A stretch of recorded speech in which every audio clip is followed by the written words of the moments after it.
वडीवडी येथील शिवसेना उद्धव बाळासाहेब ठाकरे गटाच्या गांधीनगर शिवसेना शाखा प्रमुख करिश्मा गणेश सुतार यांच्या निवेदनास यश। शिवसेना उद्धव बाळासाहेब ठाकरे गटाच्या गांधीनगर शाखा प्रमुख करिश्मा गणेश सुतार यांनी चिंचवड ते वडीवडे रस्त्याकडेला साचलेल्या घनकचऱ्याविषयी नुकतेच वडीवडे ग्रामपंचायतीच्या ग्रामसेवकांना निवेदन दिले होते। लवकरात लवकर कचऱ्याचा उठाव नाही झाला तर शिवसेना स्टाईलने आंदोलन करण्याचा इशारा दिला होता। त्याची दखल घेत ग्रामपंचायतीने लगेचच दुसऱ्या दिवशी जेसीबीच्या साहाय्याने तेथील घनकचऱ्याचा उठाव केला।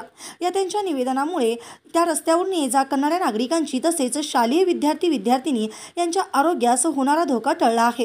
त्यामुळे जनमानसातून करिश्मा गणेश सुतार यांचे कौतुक होते आहे। ग्रामपंचायतीने दखल घेऊन लगेचच कचऱ्याचा उठाव केल्यामुळे करिश्मा गणेश सुतार यांनी ग्रामपंचायतीचे आभार मानले आहेत। चांगलं न्यूजसाठी आमचे प्रतिनिधी गणेश सुतार।